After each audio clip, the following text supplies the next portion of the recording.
Warahmatullah- Assalamualaikum warahmatullahi wabarakatuh. Bismillahirrahmanirrahim. Alhamdulillahirabbil alamin wassalatu wassalamu ala asrofil anbiya wal mursalin wa ala alihi wa sahbihi intajibin. Alhamdulillah, pada kesempatan kali ini kita akan melanjutkan pembahasan pengajian kita.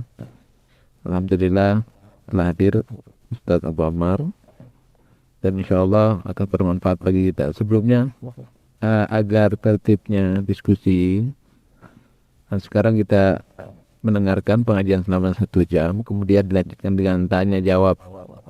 Dan sebagaimana usul dari jamaah, agar tanya jawab itu diadakan secara sistematis agar bisa teratur semuanya. Ya. Kepada Ustaz, tafadhol. Terima kasih. A'udzubillahi minasyaitonirrajim. Bismillahirrahmanirrahim. Astaghfirullah rabbi wa atubu ilaih. Walhamdulillahi rabbil alamin. Wassalatu wassalamu ala asyrafil anbiya'i wal mursalin. Habibina wa habibi rabbil alamin Abil Qasim Muhammad. Allahumma shalli ala Muhammad wa ala alihi at-tayyibin at-tahirin al-ma'sumin al-muntajabin. Ya Allah, ya Tuhan kami, limpahkanlah selalu rahmat dan inayah-Mu kepada kami, sehingga kami selalu bersemangat untuk mempelajari kebenaran yang Kau turunkan ke bumi. Dan berilah kekuatan kepada kami, sehingga kami dapat memahami dan mengamalkannya. Serta ampunkanlah segala dosa yang telah membuat sesak dada kami, sehingga kami dapat berlega kembali. Amin ya rabbal alamin. Amma ba'du. Assalamualaikum warahmatullahi wabarakatuh. Ada beberapa hal yang perlu saya ulang dan sedikit rincikan dari pengajian yang telah lalu berkenaan dengan pembahasan ilmu pengetahuan sebagaimana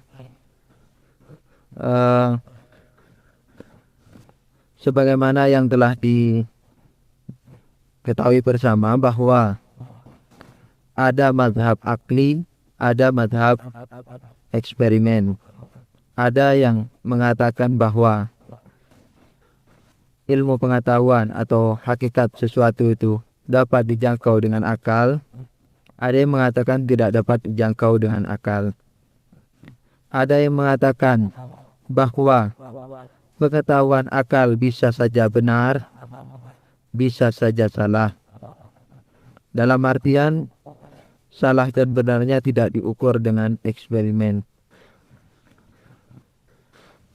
yakni akal haruslah mempunyai. Jadi di sini akal haruslah mempunyai ukuran-ukuran atau mizan atau timbangan-timbangan yang dapat membeda-bedakan mana yang diketahui daripada mana-mana yang diketahui itu yang benar dan mana-mana yang diketahui itu salah, sehingga perlu dirubah.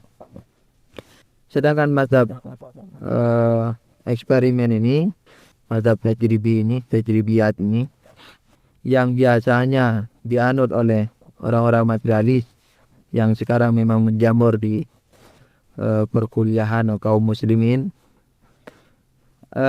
bahwa semua yang ada di alam akal kita itu tidak bisa dijamin kebenarannya walaupun sudah memakai timbangan-timbangan akal.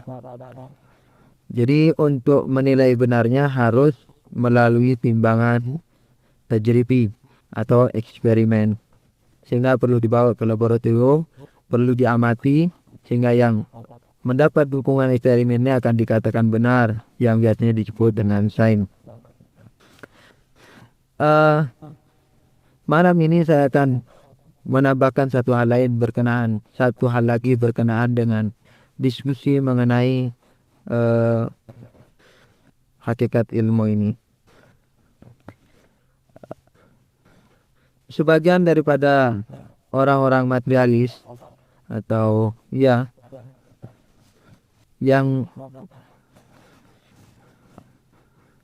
semua daripada pengetahuan dan suluk daripada ilmu pengetahuan yang ada berpunca kepada material, mereka mempunyai suatu statement lain yang pada malam ini saya ingin menyampaikan, kemudian membahasnya sebelum kita masuk kepada tafsir yang lain.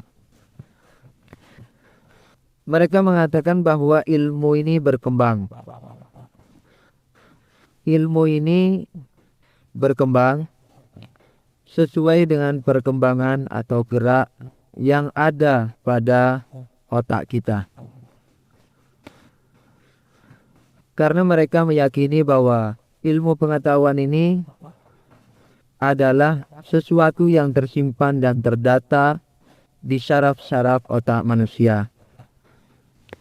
Sehingga karena seluruh benda, seluruh material bergerak sebagaimana maklum, maka ilmu pengetahuan pun ikut bergerak. Jadi yang ingin dia sampaikan adalah tidak ada pengetahuan yang bersifat nabit. Tidak ada pengetahuan yang bersifat tetap. Sebagaimana maklum, gerak adalah keluarnya sesuatu dari titik mungkin menuju yang dimungkinkan. Dan ini bisa, gerak ini bersifat dzati, ada bersifat sifati. Yang bersifat dzati, misalnya kambing dimakan manusia menjadi hormon. Menjadi hormon, kemudian hormon itu menjadi mani. Mani menjadi janin, menjadi darah, menjadi janin, dan menjadi manusia. Itu yang bersifat semacam gerak dzati. Ada yang bersifat gerak sifati, yakni sifatnya bersifat sifati. Apel yang kecil menjadi besar. Apel yang hijau menjadi misalnya merah,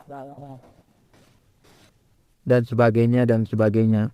Orang bodoh menjadi pinter, ya. Orang yang pendek menjadi tinggi, orang yang kurus menjadi gemuk, orang yang gemuk menjadi kurus, bisa saja. Di orang gemuk titik mungkin, yang dimungkinkan mananya? Kurusnya. Begitu juga dari kurus mungkin menjadi gemuk. Ketika dari kurus dia berproses, dari titik kurusnya dia berproses, berjalan, arti bergerak menuju ke proses gemuk yang dimungkinkan, maka dia keluar dari titik mungkin menuju yang dimungkinkan. Itu yang disebut gerak. Ukurannya disebut waktu. Oh, orang ini dari kurus menjadi gemuk perlu waktu 3 bulan misalnya. Apel kecil menjadi besar perlu waktu misalnya 3 bulan, dan sebagainya. Ini berkembang sebenarnya kalau kita mau kembangkan, dan kita sudah kembangkan dulu di bab akidah. Jadi sebenarnya yang terikat dengan waktu itu adalah sesuatu yang bergerak. Selain yang bergerak, yakni yang sabit, yang tidak bergerak, tidak terikat dengan waktu. Nggak ada waktunya. Nah, misalnya non material tidak bergerak, malaikat tidak bergerak, roh tidak bergerak, Tuhan juga tidak bergerak. Sebab bagi Tuhan tidak ada yang dimungkinkan. Semuanya sudah ada. Innahu ghaniyun hamid. Ghani ini kalau diterjemah ke dalam bahasa filsafat canggih sekali. Karena dia ghani, jadi seluruh yang mungkin itu sudah ada. Jadi tidak ada lagi istilah titik yang dimungkinkan untuk Allah Subhanahu wa ta'ala. Ghaniyun hamid dalam bahasa syariat, kalau diterjemah ke dalam bahasa filsafat, ya kaya itu. Jadi begitu dia kaya, tidak ada. Jadi disebut wajibul wujud. Wujudnya wajib. Artinya dia ini sudah ghairu muta'alliq bi ghairi.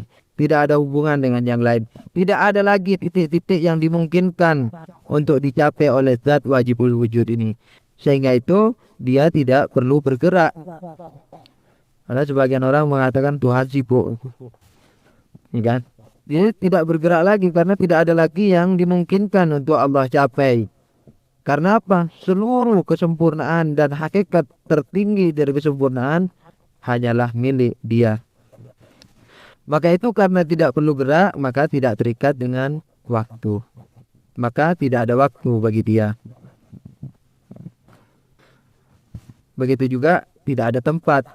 Sebagaimana yang ditanyakan kepada Imam Ali, Aina Allah? Di mana Allah? Imam Ali menjawab, Allahul ladzi khalaqa aina fala aina lahu. Allah yang menciptakan aina itu. Allah yang menciptakan di mana itu, maka tidak ada di mana buat dia. Kembali kepada masalah kita mengenai gerak ini. Jadi gerak adalah keluarnya sesuatu dari titik mungkin kepada yang dimungkinkan. Setelah sampai ke titik yang dimungkinkan itu bisa dimungkinkan lagi untuk bergerak ke sisi lain. Dari kurus mungkin menjadi gemuk. Dari gemuk setelah nyampe ke titik gemuk bisa juga nyampe ke dimungkinkan lagi kepada menjadi kurus. Ketika dia bergerak balik itu namanya gerak. Entah menjadi gemuk atau menjadi kurus sama saja. Itu namanya gerak. Setiap yang dimungkinkan. Kalau sesuatu itu kepada yang dimungkinkan itu sudah mulai beranjak atau berproses untuk mencapai yang dimungkinkan itu disebut gerak. Mengingat seluruh material ini bergerak, termasuk otak, yang menjadi markas, yang menjadi pusat ilmu pengetahuan, maka tentu kalau pusatnya atau tempatnya ini bergerak, maka yang menempati juga ikut bergerak. yakni yang disebut ilmu tadi. Karena otak bergerak, maka ilmunya juga bergerak. Maka dari itu tidak ada yang namanya ilmu tsabit. Tidak ada yang namanya ilmu yang tetap. Nah, bagaimana untuk menjawab pertanyaan ini? Tentu saya perlu mengingatkan saudara-saudara sekalian kepada apa yang telah kita bahas dahulu, yaitu masalah ilmu ini. Apa sih ilmu itu sebenarnya? Dan di mana tempat ilmu itu? Di sini perlu saya bawakan diskusi antara orang yang mengakui adanya roh dengan orang yang tidak mengakui adanya roh. Orang yang tidak mengakui adanya roh mengatakan bahwa ilmu itu berpusat di otak. Berpusat dan bertempat di otak. Orang yang meyakini akan adanya roh mengatakan bahwa tidak. Ilmu itu tidak bertempat di otak. Otak itu hanyalah menjadi salah satu perantara bagi ilmu ini untuk hinggap di tempat yang lain, untuk menyatu dengan suatu yang lain, yaitu yang disebut roh atau jiwa. Itulah perdebatan bahwa katanya dalam diri manusia tidak ada roh. Imam rahimahullah waktu berkirim surat kepada Gorbachev memberikan beberapa dalil, walaupun ringkas, tidak rinci dan global, yang diberikan beliau tentang adanya roh ini. Beliau mengatakan, kalau engkau menganggap bahwa manusia ini tidak mempunyai roh, maka engkau berarti meyakini bahwa manusia ini ibarat patung batu. Maka itu satu sisi dengan sisi lainnya tidak dapat mengenali dirinya. Jadi ini salah satu daripada dalilnya. Kalau saya rincikan sedikit, benda, misalnya pena ini ya. Pena ini tidak mengenali dirinya. Oh, tidak ada pena yang sadar, oh iya ya, saya ini pena. Saya ini punya bagian-bagian tinta, saya punya bagian fir, saya punya bagian warna, besi, plastik dan sebagainya. Tidak ada yang dapat menyadari itu benda. Ya kan? Jadi sisi tintanya tidak mengenali bahwa dirinya tinta. Tintanya tidak mengenali juga bagian yang lain. Misalnya semacam plastiknya, tempat tintanya dan sebagainya. Berbeda dengan material yang disebut manusia ini. Manusia dapat menyadari keberadaan dirinya. Dan dia dapat menyadari bahwa dia mempunyai bagian-bagian. Oh ya, saya punya wajah. Wajah saya tidak sama dengan punggung saya. Punggung saya tidak sama dengan kaki saya. Kaki saya tidak sama dan seterusnya.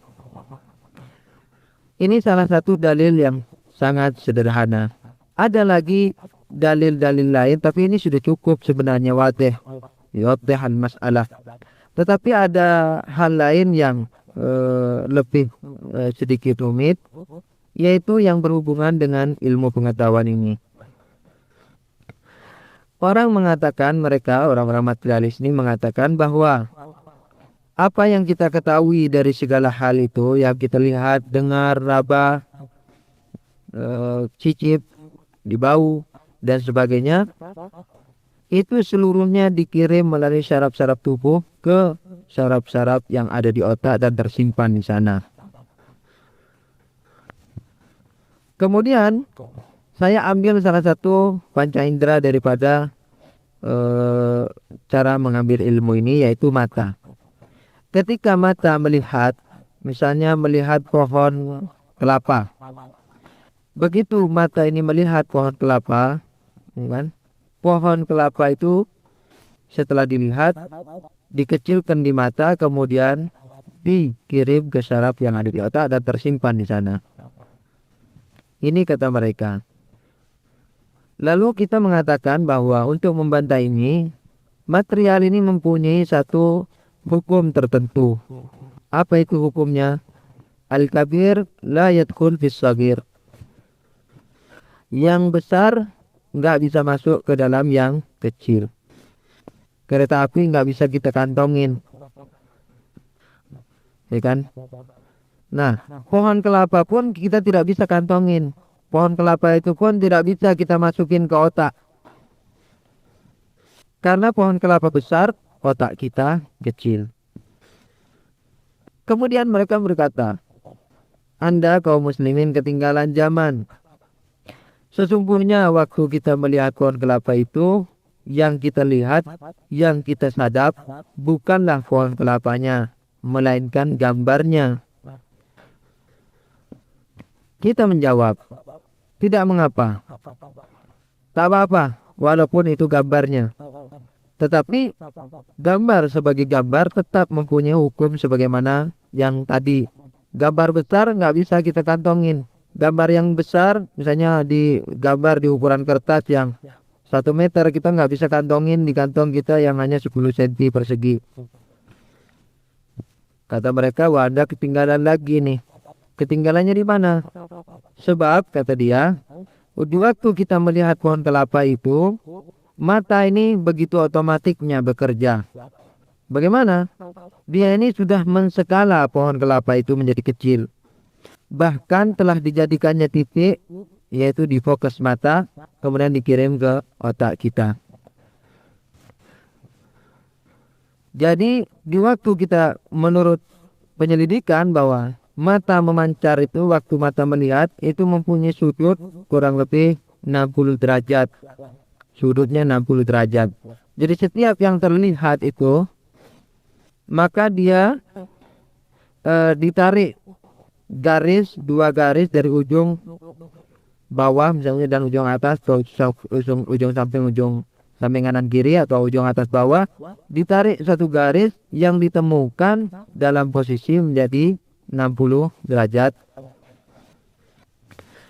Setelah itu gambar ini ditangkap oleh mata. Jadi apa yang ditangkap oleh mata ini, titik sudutnya di mana? Ada di fokus mata. Jadi fokus mata itu ada di tengah mata kita.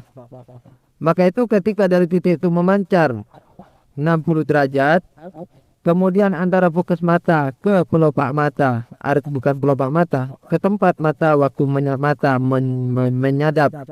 menyadap gambar daripada apa yang terlihat, itu kira-kira misalnya katakanlah berapa mili kita kira-kira dokter?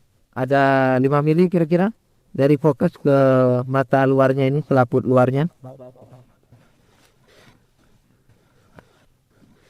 Lebih ya, 10, kira-kira 1 cm ya. Anggap saja 1 cm. Jadi gambar yang disadap oleh mata itu, kalau kita bentuk dari jarak 1 cm, sudutnya 60 derajat, kira-kira gambar yang disadap oleh mata itu sudah menjadi kecil sekitar 3 mili. Kira-kira 3 mili. Nah, jadi pohon kelapa itu sudah dijadikan 3 mili di mata kita, kemudian yang 3 mili ini dikirim lagi ke fokus, dari fokus lagi dikirim dikit dalam bentuk berbalik, walhasil begitulah seterusnya sampai dikirim ke saraf dan dikirim ke otak. Iya, ya, iya semacam kamera. Menyadap yang gede. Iya, mekanisme mata seperti kamera. Yakni kamera itu gambar gede bisa dikecilin. Itu yang disebut skala. Jadi di skala dulu oleh mata, kemudian dikirim dengan yang sudah diskala. Apa jawab kita? Baiklah. Kalau begitu, ketika kita melihat pohon kelapa, ya kan, yang sudah dikecilin tadi, yaitu yang menjadi 3 mili, berarti apalagi sampai dikecilin menjadi 1 titik, anggap saja 3 mili. 3 mili ini yang masuk ke otak kita, umpamanya, atau 1 titik menjadi 1 atom. Walhasil kalau demikian halnya, maka yang kita ketahui 3 mili itu bukan 10 meter. Yani ketika kita melihat pohon kelapa, harus kita menyadari bahwa ini 3 mili. Dari mana kita tahu 10 meter? Mereka menjawab lagi, kamu ketinggalan lagi nih kaum muslimin. Kita mengetahui bahwa dia ini 10 meter dari skala tadi, karena kita sudah menyadari akan adanya sudut yang berbentuk 60 itu, kemudian diukur jarak dari mata ke pohon itu, ketahuan kalau itu misalnya 10 meter. Apa jawab kita? Jawab kita, hal itu mustahil dilakukan. Kenapa?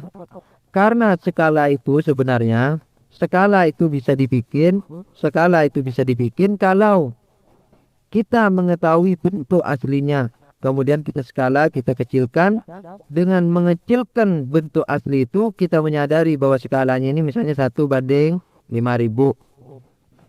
Nah, jadi kalau kita mau gambar Pulau Jawa, kita harus kenal dulu Pulau Jawanya. Misalnya 1000 kilo. Kalau kita gambar menjadi 10 cm.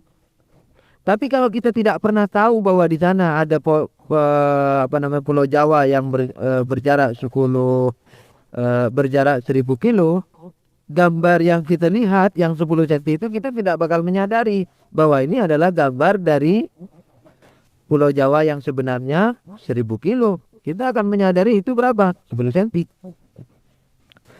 Nah, untuk menyadari bahwa Pulau Jawa yang 10 cm ini pada hakikatnya adalah 1000 kilo, untuk menyadari hal itu kita harus tahu aslinya Pulau Jawanya itu. Baru kita, Pulau Jawa ini. Kalau begitu dia skalanya 1:1000 kilo, 1 cm banding 100 kilo, maaf. Bagaimana dengan hal melihat pohon kelapa tadi? Kita nggak pernah tahu aslinya pohon kelapa. Pernah tahu aslinya kita? Nggak pernah tahu.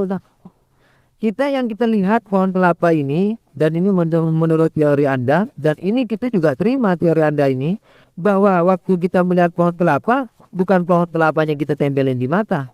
Kan tidak. Gambarnya yang kita lihat. Dan gambarnya itu pun bukan yang gede yang kita lihat. Yang sudah terskala oleh mata, yang menjadi berapa? 3 mili itu. Kalau yang disadap oleh mata ya yang 3 mili itu, dan mata tidak pernah mengenal bahwa di sana ada pohon gede, pohon yang panjangnya 10 meter, dari mana kita tahu bahwa itu 10 meter?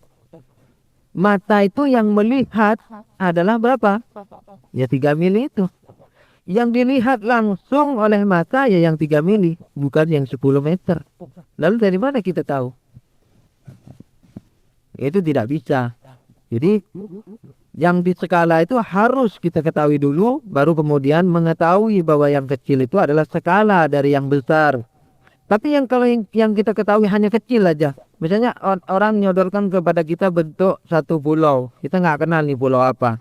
Pulau di salah satu di benua misalnya yang ada di dekat Australia sana. Kita nggak tahu, dikasih gambar. Ini berapa skalanya? Ya nggak tahu, aslinya nggak tahu kok. Dari mana saya tahu? Mata juga nggak pernah tahu aslinya pohon kelapa. Yang diketahui oleh mata adalah gambar yang sudah menjadi 3 mili itu. Yang tersadap itu yang diketahui secara asli oleh mata. Luarnya nggak tahu. Dengan demikian dalil Anda menjadi patah yang disebut skala tadi. Di samping itu secara fitrah ya, ketika kita melihat pohon kelapa, Kita tidak perlu berenung dulu. Oh, ini jarak aku ke pohon kelapa ini 5 meter. Sudut yang terpanjang sekian. Yang terlihat sekian mili. Kalau begitu pohon kelapa itu 10 meter. Enggak kan? Begitu kita lihat pohon kelapa yang gede ya, langsung kita menyadari bahwa oh, pohon kelapanya gede. Oh, gunung itu gede. Oh, mobil itu gede. Langsung menyadari bahwa itu gede. Walaupun mata ini melihatnya kecil. Apa rahasianya? Rahasianya, kenapa kok bisa yang gede mobil itu masuk ke badan kita? Kita langsung mengetahui, oh, mobil itu gede. Oh, kereta api itu panjangnya sekian ini. Oh, Pulau Jawa itu sekian. Oh, langit itu tinggi. Oh, matahari itu besar. Ketika kita tetap langit yang luasnya nggak tahu miliar-miliar kilo itu, langsung kita menyadari dan bisa memasukkannya ke tubuh kita. Rahasianya itu adalah karena dalam tubuh kita ada satu unsur yang tidak diakui mereka itu, yaitu yang disebut unsur non material. Nah, bukan non material ini tidak ada ukuran. Yang namanya bukan material nggak punya ukuran panjang, lebar, tinggi, tebal dan sebagainya, nggak ada. Nah, kalau tidak ada, maka tidak ada besar, tidak ada kecil. Nah, kalau tidak ada besar kecil, maka tidak menjadi masalah. Mau yang mana yang mau masuk, mau yang besar ke yang kecil, mau besar kecil aja sudah nggak ada. Nah, dengan demikian, di waktu kita melihat langit begitu besarnya, dapat kita resapi dalam badan kita yang kecil ini, dapat kita masukkan hal yang besar itu karena dalam tubuh kita mempunyai sesuatu yang disebut non-material, yang kita menyebutnya sebagai roh atau jiwa. Jadi dalam tubuh kita ini tubuh kita ini tidak boleh hanya sekedar, tidak bisa hanya sekedar material. Harus ada spiritualnya. Buktinya yang tadi itu, yaitu ketika kita memproses pengetahuan, yaitu ketika kita menatap hal-hal yang besar, kita masukkan ke badan kita, dan itu tidak menjadi masalah karena apa? Sama-sama non material. Apalagi ilmu itu sendiri bukan material. Nah, apa yang kita inginkan dari pembahasan ini? Dengan demikian maka ilmu itu bukan material, kan? Bukan material. Karena bukan material, maka tidak bergerak. Kalau tidak bergerak, maka ilmu nabit. Ilmu itu tetap. Orang tadi ini mengatakan karena ilmu ada di otak, dan otak berkembang, ya kan? Berkembang kan? Misalnya dari kecil menjadi besar, maka dari itu ilmu juga berkembang. Tidak ada ilmu yang tetap. Bagaimana dengan pengetahuan 2 tambah 2 4? Nah, itu juga bergerak, cuma bergeraknya lambat. Nanti akan berubah lambat, nggak tahu sampai hari zaman kapan. Jadi menurut mereka nggak ada yang tetap, semuanya bergerak, cuman ada yang bergeraknya sangat lambat sekali, katanya mereka begitu. Kita mengatakan tidak demikian. Karena apa? Karena ilmu bukan material. Buktinya tadi itu, kalau material yang besar nggak boleh masuk ke yang kecil, mobil nggak boleh masuk, tentang hal mobil nggak boleh masuk ke otak kita, tapi ternyata masuk. Kalau begitu bukan material ilmu itu. Karena kalau material yang besar nggak boleh masuk kepada yang kecil. Ini jawab yang pertama daripada pengakuan mereka akan halnya bahwa ilmu itu berkembang, tidak ada ilmu yang tetap. Dengan dasar bahwa ilmu itu dengan demikian maka berarti mereka mengatakan ilmu adalah material. Kita katakan tidak demikian halnya. Ilmu adalah tidak material, maka itu ilmu ini adalah sabit. Artinya tetap. Itu jawaban pertama. Jawaban kedua, material bisa dipisah, artinya bisa dibagi. Benda yang besar kita bagi menjadi lebih kecil, terbagi lagi, terbagi lagi, dan seterusnya sampai kepada atom. Atom juga kita bisa bagi, ini proton sama elektron misalnya. Sedangkan ilmu nggak bisa dibagi. Dua pengetahuan tentang dua kita mau dibagi setengah dua, nggak bisa. Ilmu nggak bisa dibagi, ya kan? Dipahat juga kepalanya juga nggak bisa dibagi-bagi itu ilmunya. Ilmu sebagaimana ilmu tetap dia satu, nggak bisa dibagi. Sebab dia itu menunjukkan bahwa dia ini adalah bukan material. Maka itu dakwah mereka adalah salah. Satu hal lagi, jawaban yang ketiga, Ini sebenarnya jawaban 2, 3 dan seterusnya merupakan cabang daripada jawaban pertama yang membuktikan bahwa bahwa ilmu adalah bukan material. Dikatakan bahwa material itu ada sangkut pautnya atau selalu terikat dengan waktu dan tempat. Misalnya pena ini di hadapan saya, di hadapan Anda tidak ada pena yang semacam di depan saya ini. Di material terikat dengan tempat. Dia nggak bisa semena-mena, nggak bisa terus di mana-mana. Walaupun di mana-mana juga tempat. Katakanlah nggak bisa di mana-mana. Di depan Anda tidak ada, di koci Anda tidak ada, di kantong Anda nggak ada nih pena yang ada di depan saya. Ya. Jadi ini terikat dengan tempat. Tapi kalau ilmu nggak terikat.